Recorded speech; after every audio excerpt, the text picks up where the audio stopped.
సహోదరి సహోదరులారా, ప్రభువైన యేసుక్రీస్తు నామములో హృదయపూర్వక వందనాలండి.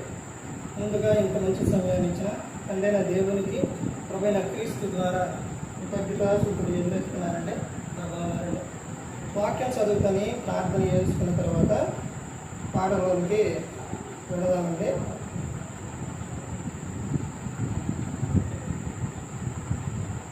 లూకా రాసిన సువార్త 17వ అధ్యాయం 13వ వచనం. యేసు ప్రభువా మమ్ము కరుణించుమని కేకలో వేసిరి. ప్రార్థన. పరలోకమందున్న మా తండ్రి, పరిశుద్ర ప్రేమ గల తండ్రి, గొప్ప తండ్రి, యెహోవా తండ్రి, అయా మీ ప్రియకుమారుడు యేసుక్రీస్తు ప్రభు ద్వారా కృతజ్ఞతాస్తుతులు చెల్లిస్తున్నాము నాయన. ఈ కూడికంతట్లో మీరే ఉంది నడిపించండి నాయన. వాక్యం బోధించుండగా ఈ లోక సంబంధమైన జ్ఞానంతో కాకుండా మీ జ్ఞానంతో మాట్లాడే భాగ్యం దయచేస్తారని మా ప్రభువైన యేసుక్రీస్తు నామములో వేడుకుంటున్నాం తండ్రి, ఆమేన్. ప్రభువైన యేసుక్రీస్తు నామములో హృదయపూర్వక వందనాలండి. దేవుని కుమారుడు యేసుక్రీస్తు ప్రభు ఈ లోకానికి వచ్చిన తర్వాత పరలోక రాజ్యం సమీపిస్తుంది కనుక మారు మనసు పొందమని ప్రకటింప మొదలుపెట్టాం. ఆమేన్. పాఠం పేరు ఏంటంటే దేవుడు చేసిన మేలు. దేవుడు చేసిన మేలు ఏంటి? దేవుడు చేసిన మేలు భూమి మీద అన్నీ చేసిన తర్వాత నరుని చేశారు. ముందే అన్నీ ఎందుకు చేశారు? మన మేలు కొరకే, మన మంచి కొరకే. తినడానికి, తాగడానికి, గాలి, నీరు అన్ని మొత్తం సమస్తాన్ని చేసిన తర్వాత మనలను చేశారు. అంటే మనకు ఏ ఒక్కడి కూడా తక్కువై ఉండకూడదు. నా పిల్లలు దే విషయంలో కూడా ఇది నాకు లేదు అని అనుకోకూడదు, బాధపడకూడదు అనే దేవుడు సమస్తాన్ని ఇచ్చాడు. ఏమిచ్చారు? మనం బ్రతకడానికి గాలిని ఇచ్చారు, తినడానికి ఆహారం ఇచ్చారు, తాగడానికి నీరు ఇచ్చారు, ప్రతి ఒక్కటి భూమి మీద ఇచ్చారు.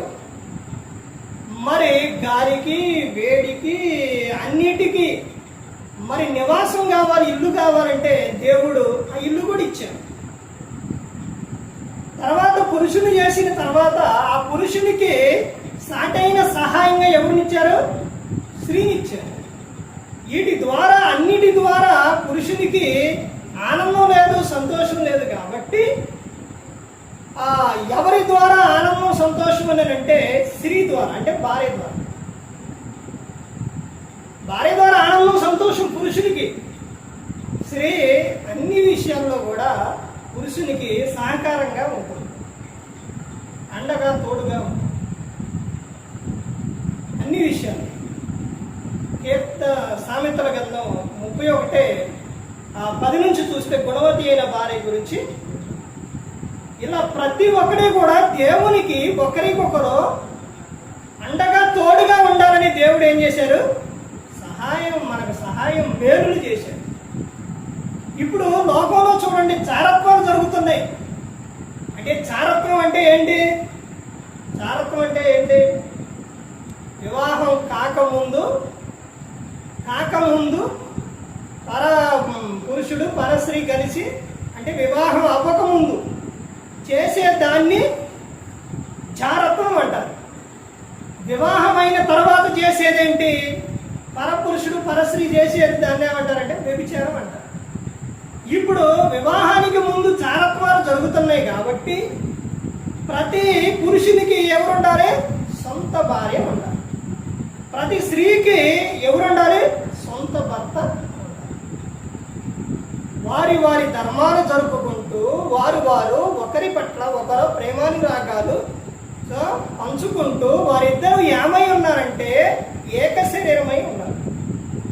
దేవుడు చూడండి, మనిషికి మనకు ఏదైతే కావాలో అవన్నీ దేవుడు మనకి ఇస్తూ ఉన్నారు. ప్రతి ఒక్కడే ఇస్తూ ఉన్నారు. పురుషునికి స్త్రీ కావాలి, స్త్రీకి పురుషుని కావాలి. వీళ్ళిద్దరూ వివాహమైన తర్వాత వారికి కావాల్సింది ఏంటి అంటే వారి వృద్ధాప్యంలో వారిని చూడటానికి వారికి ఎవరు కావాలి అంటే పిల్లలు కావాలి. ఆ పిల్లలను దేవుడు బహుమానాలుగా ఇస్తూ ఉన్నారు. చూచారండి? తల్లి గర్భంగా పిండం ఏర్పడ్డ కానించి ముదిగి వచ్చు వరకు ఎత్తుకొని ముద్దాడతానన్నాడు. నిన్ను ఎప్పుడైనా విడిచిపెట్టారా? నేను ఎప్పుడూ విడిచిపెట్టాను. దేవుడు చేసే మేలులు చూడండి. మనను ఎంతగా ప్రేమించాడు. నరుడు ఏం చేసిండంటే అపవాది ఎరలోకి వెళ్ళిపోయాడు. వెళ్ళిపోయి అపవాదిని వెంబడిస్తూ నరకంలోకి వెళ్ళిపోతున్నాడు. ఆ నరకంలో నుంచి విడిపించడానికి ఎవరు వచ్చారు? యూదా గోత్రపు సింహం యేసుక్రీస్తు ప్రభువారు వచ్చారు. ఆయన ఎలా వచ్చారనంటే తను తాను తగ్గించుకొని వచ్చారు. గొర్రెపిల్ల స్వభావంతో వచ్చారు. ఆయన దేవుడై ఉండి, దేవుడు ఎలా ఉంటారు? ఆత్మస్వరూపిగా ఉన్నారు.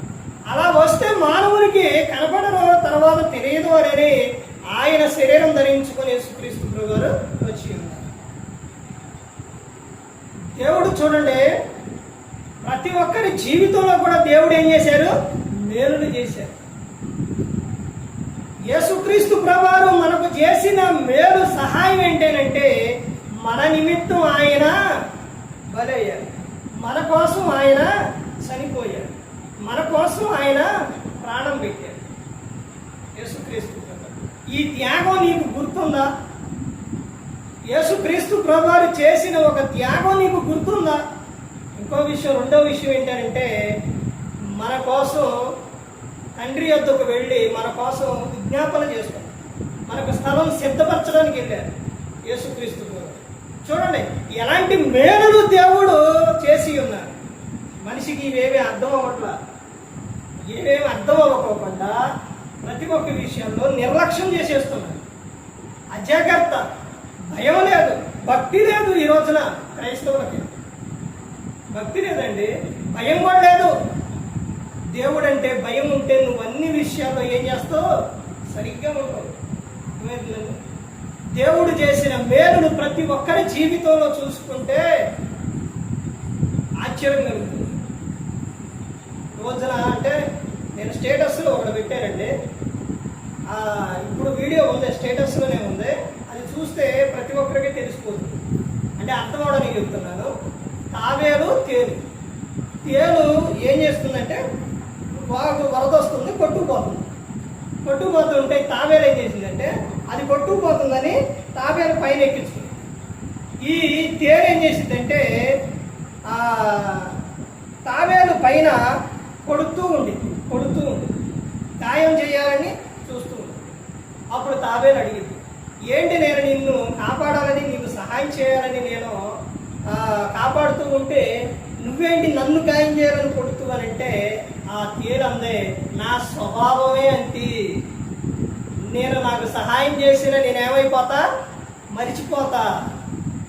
మరిచిపోయి నేనేం చేస్తా? ఆటేస్తా అని. ఆహా, నీ పని అర్థంలా అని ఏం చేసింది? టక్కనంట నీళ్ళకి తాబేలు ఈ తేలు ఏమైంది? కొట్టుకుపోయింది, చచ్చిపోయింది. తాబేలు క్షేమంగా పైకి వచ్చింది. ఇందులో మీకు ఏమర్థమైంది? ఇందులో మన అర్థం ఏంటో తెలుసండి. దేవుడు నీ జీవితంలో మేలులు చేస్తున్నా, నిన్ను కాపాడుతున్నా, నా తేలులాగే నా స్వభావం కూడా అంతే, మీరు ఎన్ని చేసినా నేను మర్చిపోతా అని అంటే ఆయన విడిచిపెడితే నీ పరిస్థితి భయంకరంగా ఉంది. అర్థమవుతుందంటే తేలు ఎలా చనిపోయి కొట్టుకుపోయిందో అట్ట పోతాం.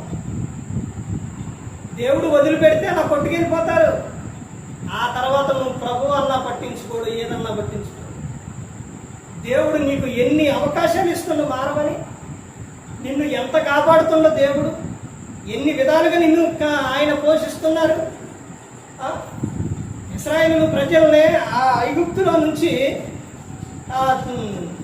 తండ్రి అయిన దేవుడు విడిపించి అరణ్య ప్రాంతానికి తీసుకెళ్తే కానానులో పాలు తేనె ప్రవహించే దాంట్లోకి వీళ్ళందరూ వెళితే ఆనందంగా సంతోషంగా ఉంటారని దేవుడు వాళ్ళందరినీ ఆ శ్రమంలో నుంచి బయటికి తీసుకొస్తే వీళ్ళు చేసిన విధానం ఏంటో తెలుసండి.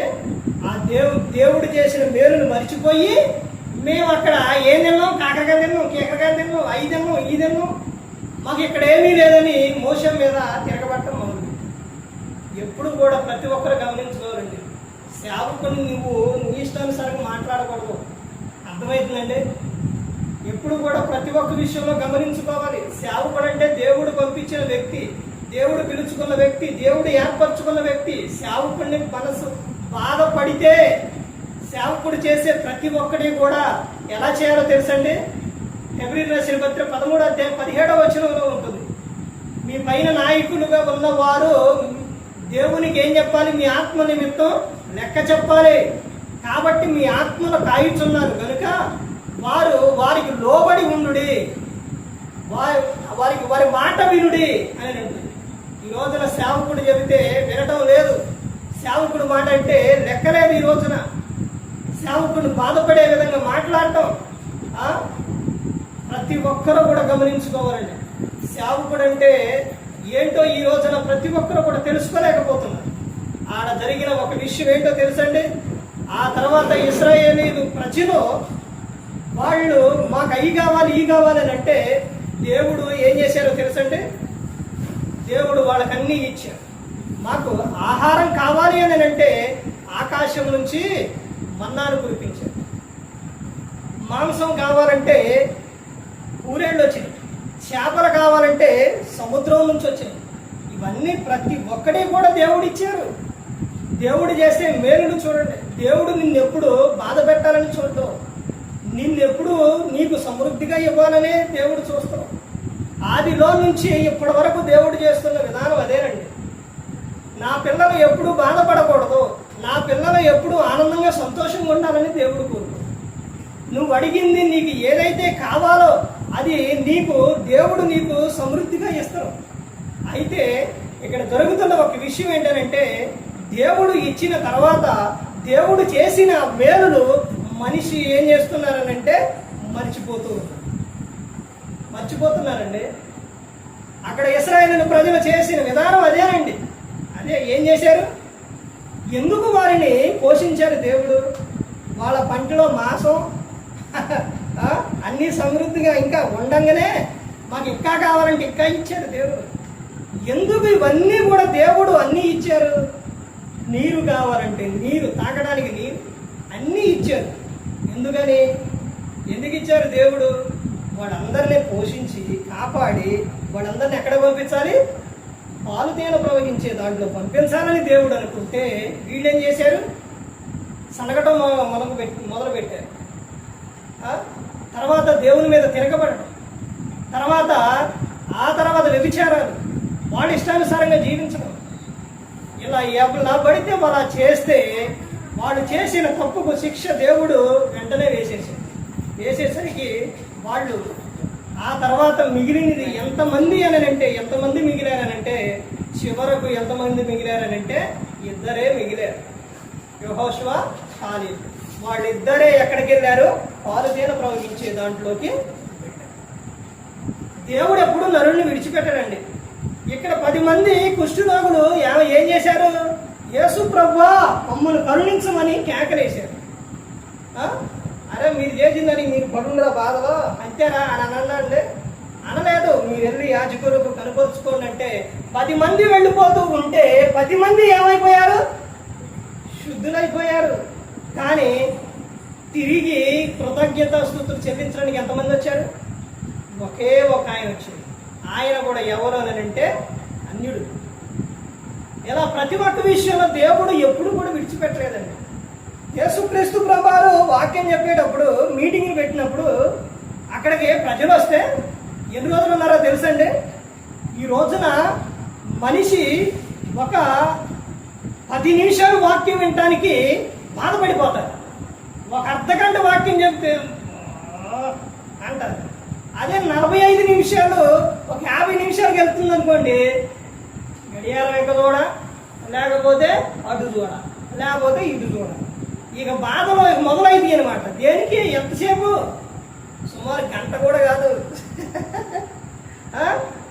కానీ అక్కడ వాళ్ళు ఎన్ని రోజులు ఉన్నారో తెలుసండి? 3 రోజులు. 3 రోజులు ఉన్నారు. యేసుక్రీస్తు ప్రభువారు చెబుతూ ఉంటే వినుకుంటా ఎన్ని రోజులు ఉన్నారు? 3 రోజులు ఉన్నారు. ఏమి తిన్నా. ఇప్పుడు ఎన్ని నిమిషాలు? 30 నిమిషాలు కూడా, అంటే అర్ధగంట కూడా వాక్యం వినలేకపోతున్నారు. ఆ తర్వాత జరిగిన విషయం ఏంటంటే ఎలా తెలిసిద్దానంటే వాళ్ళు వెళ్ళిపోతూ ఉంటే అక్కడ యేసుక్రీస్తు ప్రభువు చెప్తారు కదా, ఏమని చెప్తారో తెలుసండి? వీళ్ళు 3 రోజులు బట్టి ఇక్కడ ఉన్నారు, వీళ్ళు మార్గంలో మోర్చిల్లిపోతారేమోనని వాళ్ళని కూర్చోబెట్టండి, వాళ్ళకి ఆహారం పెడదాం. అప్పుడు 5 రొట్టెలు 2 చేపలు ఆశీర్వదించి ఆ తర్వాత వాళ్ళందరికీ కూడా ఏం పెట్టిండు? సమృద్ధిగా ఆహారం పెట్టిండు. దేవుడు చేసే మేలులు చూడండి ఏ విధంగా ఉంది. దేవుడు నిన్ను ఎప్పుడూ విడిచిపెట్టలేదండి, ఎప్పుడు విడిచిపెట్టలేదు. ఈ రోజున కూడికి ఎందుకు లేట్ అయిందనంటే, జరిగిన విషయం ఏంటంటే, తిరువురు నుంచి వస్తూ ఉంటే కుట్రాల దగ్గరగా వచ్చాం. వచ్చిన తర్వాత సడన్గా బండి టటటటటట అని ఆగిపోయింది. లగేజీ వైపు ఇద్దరు మొత్తం ఆగిపోయింది. ఆగిపోయేసరికి ఇక కిక్కు కొడుతుంటే వంగట్లేదే ఇక. ఎంతో సేవకు ఆయన వచ్చి చూశారు, అయినా కానీ అవ్వలేదు. ఆ తర్వాత అక్కడ నుంచి దేవుడు చూడండి ఎలాంటి సహాయం చేస్తున్నారు దేవుడు. బండి ఆగిపోతే ఆడ నుంచి సెంటర్ వరకు నడిపించకుండా బండి మీదే అలాగే వచ్చాను, కాలు మీద వచ్చాను. వచ్చిన తర్వాత మెకానిక్ చూసి బండి ఇంజన్ పట్టేసింది, అవదక పట్టేసింది. 4 రోజులు పట్టిద్ది, 4 రోజులు పట్టిద్ది, 10,000 రూపాయలు అయింది. ఇక మనసులో బాగా బాధేసింది. 4 డబ్బుల గురించి ఆలోచించలేదు. ఆవేమో ఎలా ఆలోచిస్తుందంటే, అంటే స్త్రీ జాగ్రత్త కలిగి ఉంటుంది కండి, ఆమెకుండే ఆలోచన ఆమెకుంటుంది కదా. వాము 10,000 ఏడ తేవాలి,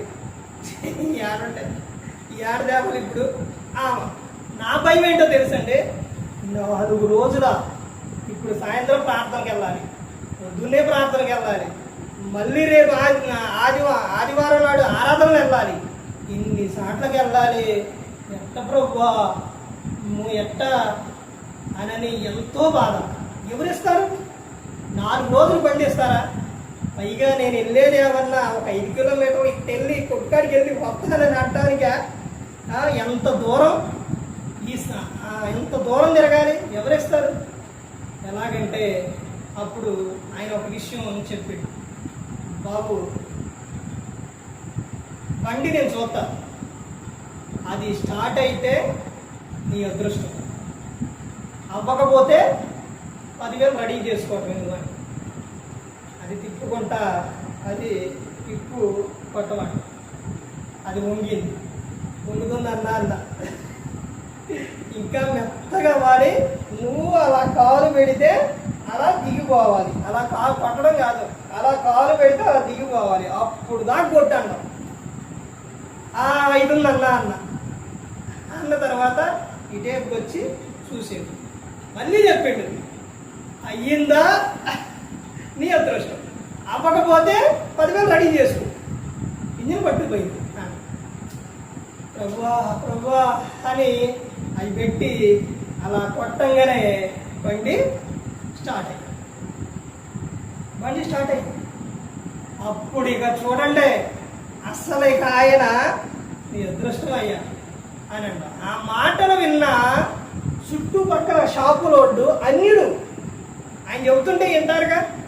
ఇప్పుడు ఇక్కడ నేను మాట్లాడుతుంది పక్కన వినపడదా? ఆ షాపులు అన్నీ ఉన్నాయి. వాళ్ళందరూ ఇన్ని వచ్చి, బాబు ఒక్క రోజన్నా రెస్ట్ లేకుండా నువ్వు తిరుగుతూ కదా అన్యులు చెబుతున్నారండి. క్రైస్తవులకు రాదు ఈ రోజున, క్రైస్తవులకి అసలు గమనించడం లేదు. ఒక అన్యులు చెబుతున్న విషయం చూడండి, ఏమని చెబుతున్నారు? ఒక్క రోజన్నా నువ్వు రెస్ట్ లేకుండా, ఒక్క రోజన్నా గ్యాప్ లేకుండా ప్రతిరోజు తిరుగుతావు కదా, సుమారు ఎన్ని కిలోమీటర్లు తిరుగుతావు? రోజు కాళ్ళు వేసుకొని వచ్చిన ఒక 50-60 తిరుగుతావా? ఆదివారం వచ్చిందని అంటే అండి 120 కిలోమీటర్లు నేను తిరుగుతాను. మరి అన్ని కిలోమీటర్లు తిరిగేటప్పుడు నీవు బండి ఇంజిన్ అయినా చూసుకోవాలిగా. 2 నెలలు అయిందండి, 2 నెలలు కాదు, నువ్వు వెళ్ళే ప్రయాణానికి తిరగటానికి ఈరోజు డేట్ గుర్తుపెట్టుకో, మరలా వచ్చే నెల ఇదే డేటుకు నువ్వు మారవాలి అన్నారు. ఎవరు? అన్నీ అక్క ఏం చేస్తారు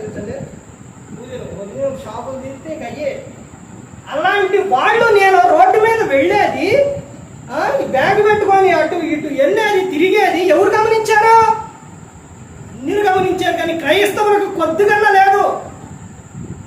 మా కోసం ఇంత ప్రయాసపడి వస్తున్నాడే, మాకు వాక్యం చెప్పడానికి వస్తున్నారే, ఇన్ని కిలోమీటర్ల నుంచి వస్తున్నారే, కొద్దిగా విశ్వాసులకు ఉందండి సేవకుడు అంటే. అక్కడ మోషే గారి దగ్గర జరిగిన విషయం కూడా అదే, సన్నగటం కొడకటం దేవుని మీద ఆయన మీద. ఇక్కడ చూడండి, దేవుడు మేలులు చేస్తే ఎంతమంది తిరిగి వచ్చారు? ఎంతమంది అంటే ఒక్క ఆయన కూడా ఎవరు? ఒక అన్యుడు గమనించి వచ్చి నాతో చెప్తుండండి, ఇదిగో మీరు ఇన్ని కిలోమీటర్లు, మీరు ఎంత దూరం తిరుగుతారు, ఎలా వెళ్తారని. ఎప్పుడన్నా క్రైస్తవులు గమనించారా?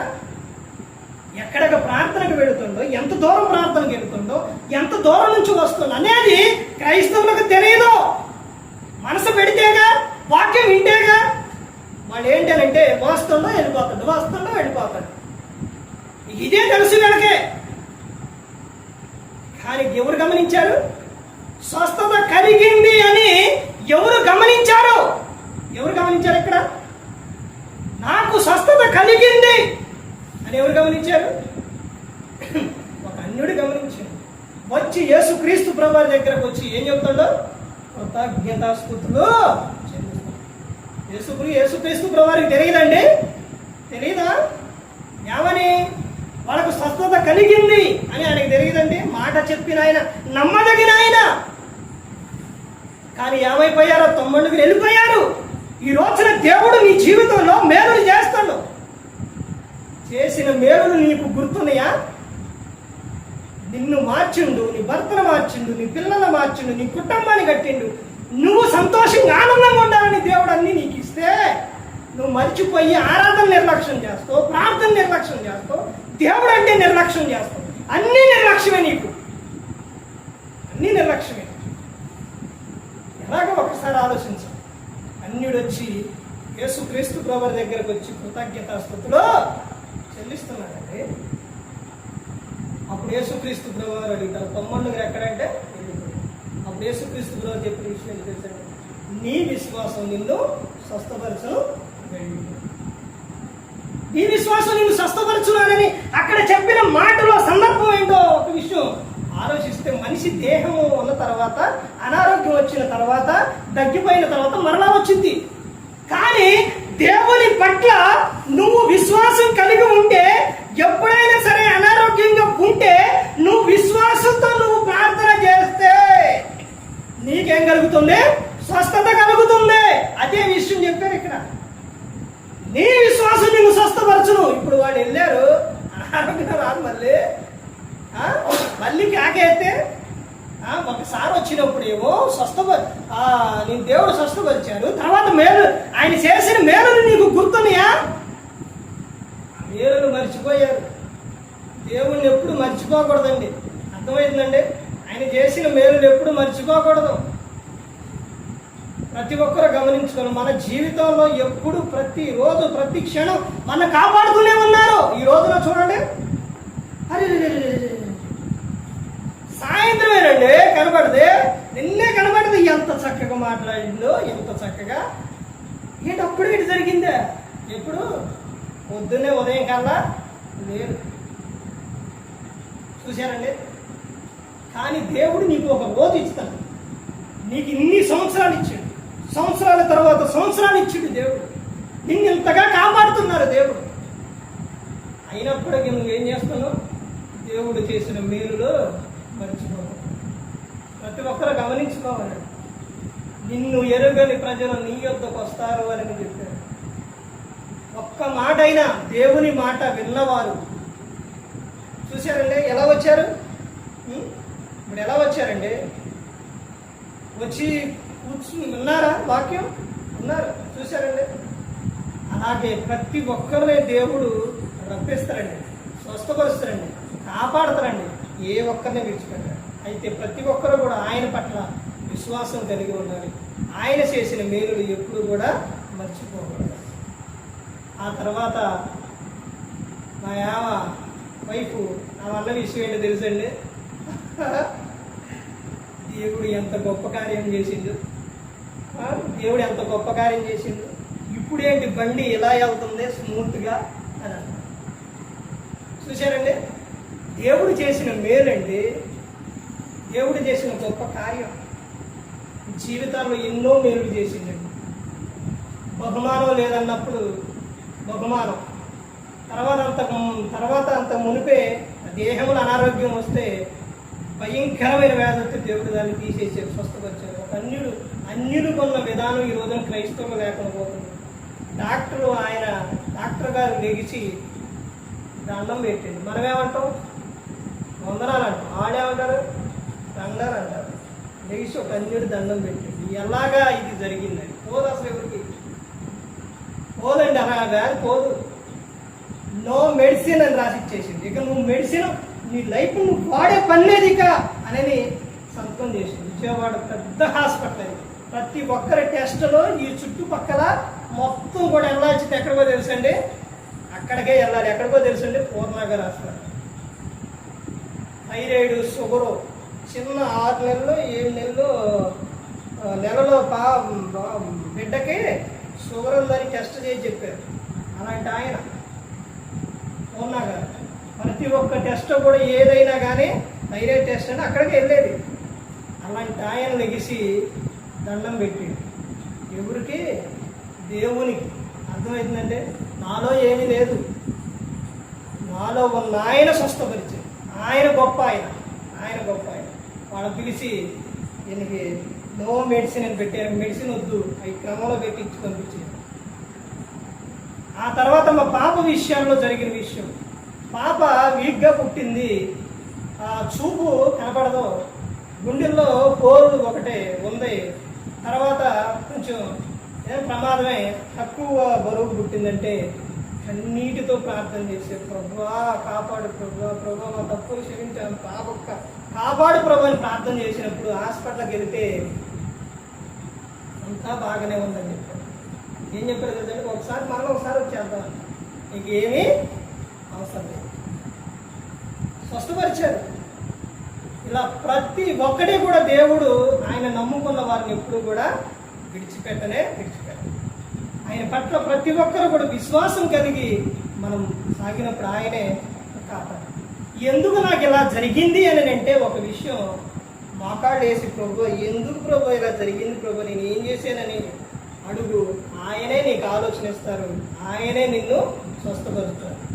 ప్రతి ఒక్కరు గమనించుకోండి, ఏ ఒక్కరు కూడా నశించి నరకానికి వెళ్ళిపోకూడదని యేసుక్రీస్తు ప్రభువారు ఈ లోకానికి వచ్చి మనందరి కోసం ఆయన శిలువలో తన ప్రాణాన్ని పెట్టి ఉన్నారు. మరి ఈ విధంగా నిలబెట్టి మాట్లాడించిన తండ్రి దేవునికి కృతజ్ఞతాస్తుతులు చెల్లిస్తూ ఇంతవరకు శ్రద్ధగా ఉన్న మీకు ప్రభు పేరు నా హృదయపూర్వకంగా చెల్లిస్తూ ఈ మాట్లాడుతున్నాను. అందరికీ వందనాలు.